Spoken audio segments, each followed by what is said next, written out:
Fala, meus queridos, tudo bem com vocês? Bom, na aula passada nós começamos a falar sobre a queda do feudalismo, o surgimento do capitalismo e as mudanças que a Europa então vai começar a sofrer. Na aula de hoje nós vamos falar sobre dois itens. Primeiro, o renascimento cultural. Em seguida, a reforma protestante. Bom, por renascimento cultural, subentende-se então uma espécie de atmosfera de efervescência artística e intelectual de caráter urbano que se fez presente na Europa, sobretudo na região ali da Península Itálica, na atual Itália, além dos Países Baixos, na atual Holanda e outras regiões do norte da Europa, entre os séculos XV e XVI, na mesma época aí das grandes navegações e a descoberta do continente americano.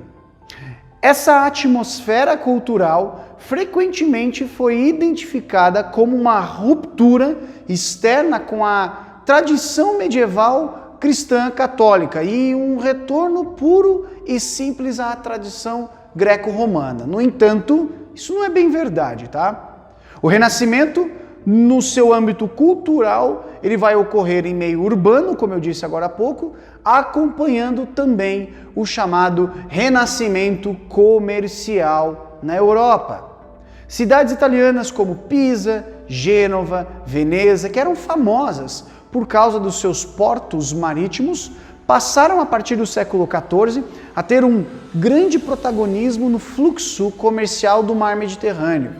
Nessa época, os muçulmanos citados na aula passada, que controlavam durante muito tempo o comércio no Mediterrâneo, já haviam sido combatidos pelas cruzadas, o que provocou uma abertura comercial maior no sul da Europa.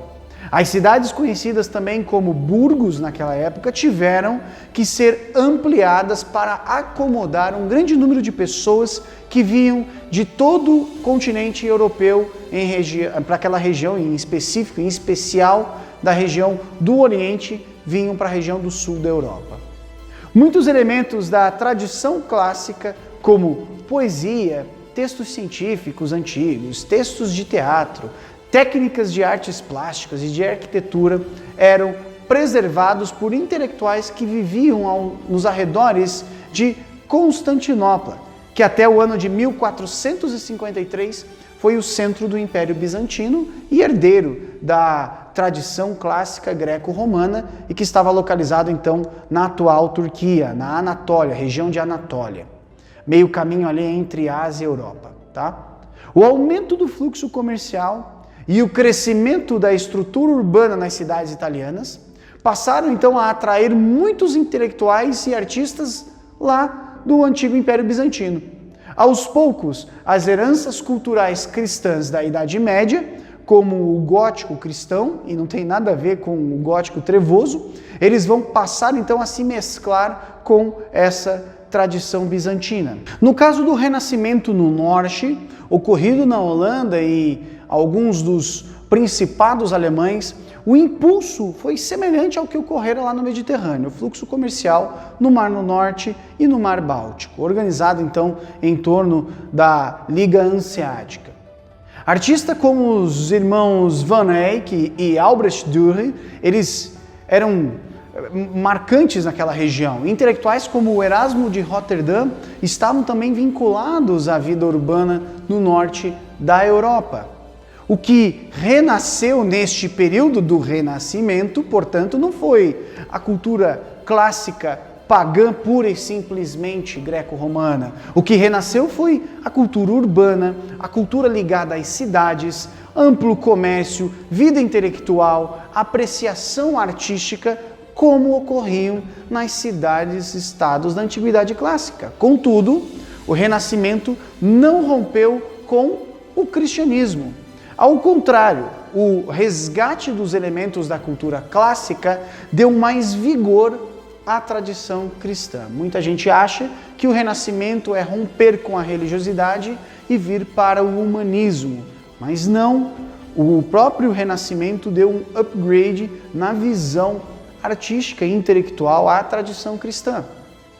A arte da Renascença tanto na Itália quanto no norte europeu, teve grande parte de seus modelos baseados na Idade Média, em especial na pintura produzida por Giotto de Bondone e também Fra Angelico, nos escultores do século XIII. Aquele que é considerado o precursor da pintura com noções claras de profundidade, proporções geométricas, características centrais da pintura renascentista, foi Piero della Francesca. No século XVI, os grandes nomes das artes plásticas italianas foram então Leonardo da Vinci, Michelangelo, Rafael Sanzio. Outros vão vir mais tarde, como Caravaggio ou Tintoretto, também ambos italianos. El Greco, grego radicado na Espanha, Velázquez, outro espanhol, e Rembrandt, que era um holandês. Esses dois últimos aí, que eu citei, já foram identificados com a escola do Barroco. Os temas abordados por esses artistas que eu citei variavam entre os clássicos e os cristãos. A Igreja Católica era um dos grandes financiadores desses artistas, assim como outros mecenas, que era o nome dado ao antigo patrocinador de artistas da época do imperador Augusto, Caio Mecenas. Como os membros ali da família Médici, Cosme Médici era o mais famoso deles. Na área das letras, o pensamento político e filosófico, bem como das artes cênicas, o Renascimento então está cheio, saturado de exemplos. 3 nomes são importantíssimos para se entender o desenvolvimento da literatura renascentista: Francisco Petrarca, Giovanni Boccaccio e Dante Alighieri. Foram esses 3 literatos que deram a base para o tipo de literatura escrita em vernáculo, isto é, na língua comum a cada povo que estava se formando na Europa daquela época. Francisco Sá de Miranda e Luís de Camões, em Portugal, consolidaram por meio de suas obras a língua portuguesa. Cervantes e Calderón de la Barca, o espanhol, Shakespeare e Christopher Marlowe, o inglês.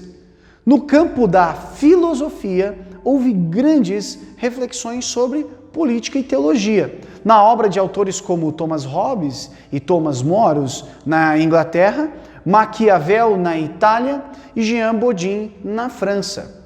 Esses autores contribuíram para a reflexão sobre o Estado moderno. Bodin, por exemplo, é considerado o pai intelectual do absolutismo monárquico. Outras reflexões filosóficas tiveram como preocupação central o humanismo, isto é, um tipo de reflexão sobre a natureza humana e seus problemas diante do mundo e de Deus. Erasmo de Roterdã e Michel de Montaigne estão entre os principais autores desta corrente. O humanismo pode ser constatado nas obras de literatos e dramaturgos do período também ali, como os citados acima. Foi também no período do Renascimento que houve o desenvolvimento dos principais traços da ciência moderna, como a prática da anatomia, com o estudo de cadáveres, e a observação astronômica. A física moderna, a moderna física, começou com estudiosos que passaram a se valer de instrumentos para ampliar o sentido da visão.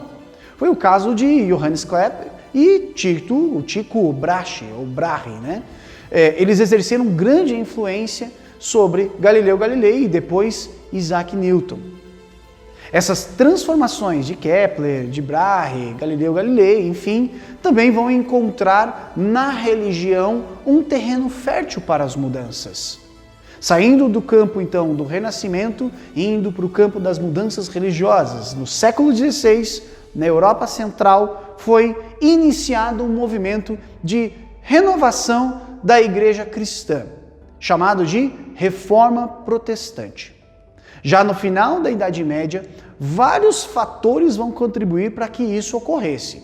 A formação dos Estados Nacionais, ou as modernas nações europeias, com toda a descentralização política e com príncipes limitando a autoridade do imperador e com forte tensão entre Estado e Igreja.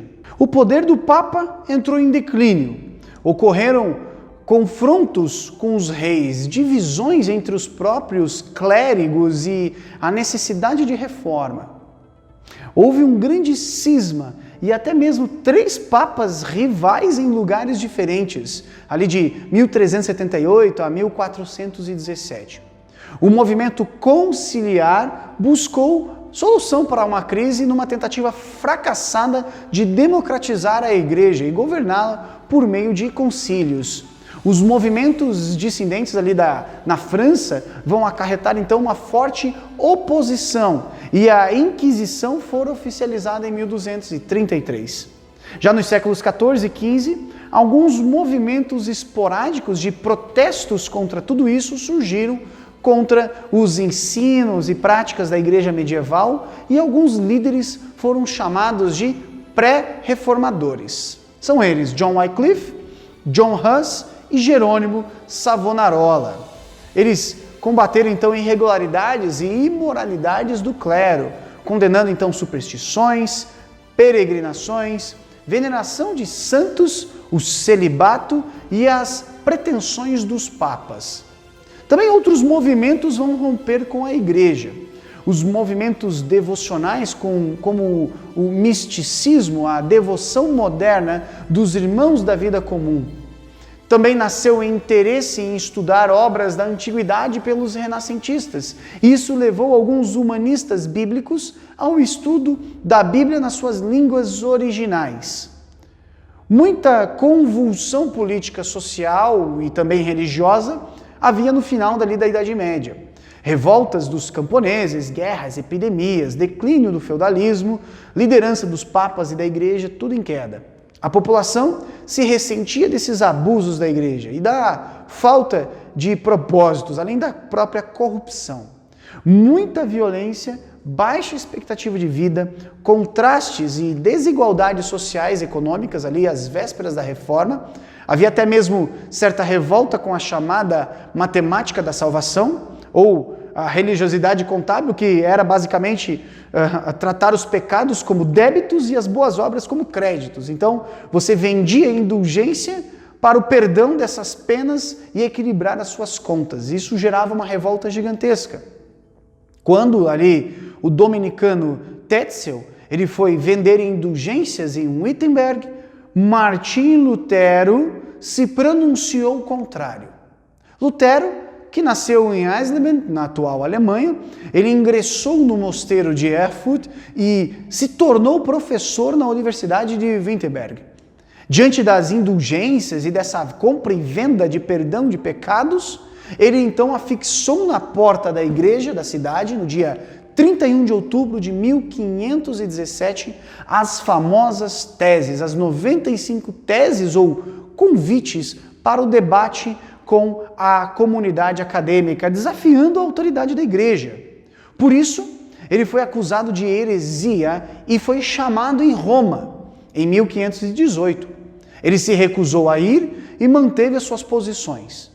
Em 1519, ele participou de debates e afirmou que o infalível Papa podia errar. Em 1520, ele recebeu uma bula papal para se retratar, ou, se ele não fizesse, ele seria excomungado. Lutero, estudantes e alguns professores de Wittenberg queimaram a bula em praça pública. Ele também escreveu livros e se tornou popular, além de notório ali por toda a Europa, né?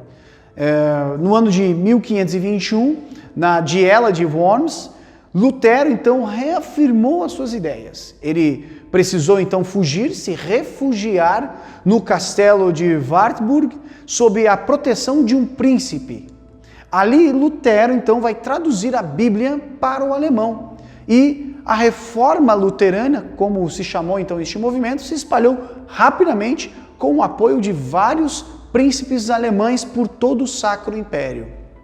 Mas houve uma forte oposição, óbvio, da Igreja Católica, aquelas novidades que Lutero propunha. Em 1526, houve uma certa tolerância, mas em 1529 acabou essa política de conciliação e tolerância às ideias de Lutero. E os líderes luteranos fizeram então um protesto formal de apoio a Lutero, e isso deu origem ao nome histórico protestantes.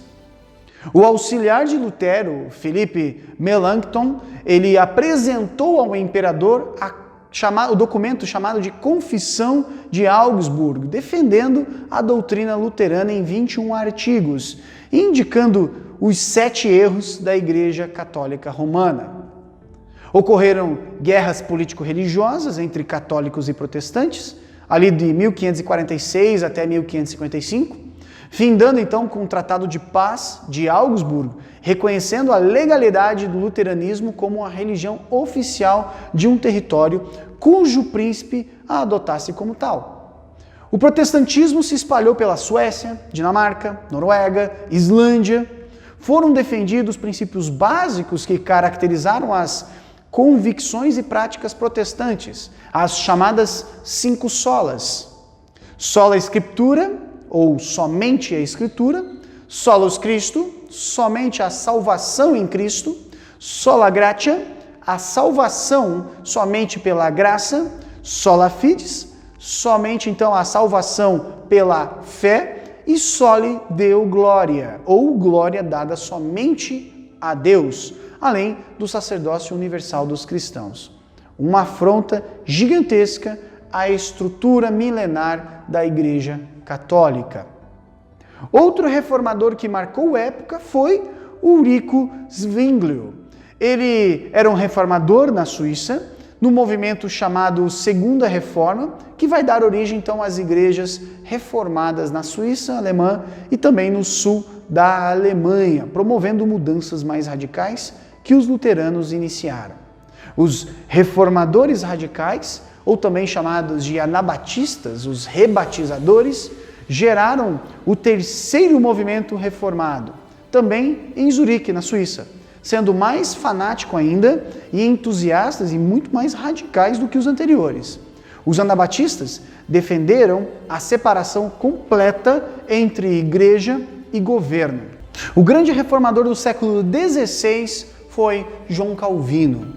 Francês que se refugiou em Genebra, ele estudou teologia e humanidades, além de direito. Esteve em Genebra por 2 vezes, em 1536 e 1538, e também ele passou por 1541 até o lugar. Até ali, viveu até o final da sua vida em Genebra. A cidade vai se tornar o grande centro do protestantismo e preparou líderes para toda a Europa, além de abrigar muitos refugiados das guerras religiosas que começaram a aparecer pela Europa. O calvinismo, o nome do movimento dado então nome dado ao movimento criado por João Calvino, foi o mais completo sistema teológico protestante. Vai originar as igrejas reformadas em toda a Europa continental e as presbiterianas nas Ilhas Britânicas. A reforma protestante ocorreu também na Inglaterra com a atuação de refugiados que voltaram de Genebra, que contribuíram também para o anticlericalismo dos ingleses, os ensinos luteranos de 1520, a tradução da Bíblia para o inglês, mas principalmente o rei Henrique VIII, com seus muitos casamentos e desentendimentos com a Igreja Católica, até que o sucessor dele, Eduardo VI, e todos os seus tutores implantaram então a reforma no país e vão acabar com as perseguições. Basicamente, então, eles sintetizaram as doutrinas luteranas e calvinistas, eles resumiram na Inglaterra as doutrinas luteranas e calvinistas, além dos traços de algumas liturgias, algumas coisinhas da Igreja Católica, e no reinado da Elizabeth I, a Inglaterra então se tornou oficialmente protestante, onde ele foi então inaugurado, onde foi criada a Igreja Anglicana. Lá na Escócia, vizinho da Inglaterra, o protestantismo foi introduzido por John Knox, discípulo de Calvino, e ele também criou o conceito político-religioso de presbiterianismo, com igrejas governadas por oficiais eleitos pela comunidade, os presbíteros, livre de qualquer coisa, qualquer tutela relacionada ao Estado. De fato, esses protestantes não queriam inovar, mas restaurar antigas verdades bíblicas que a igreja havia esquecido ou trocado por suas tradições humanas. Valorizaram as Escrituras, a salvação pela graça divina e pela fé sem as obras. Na próxima aula, nós vamos abordar os impactos que todas essas mudanças trouxeram para a Europa. Até a próxima!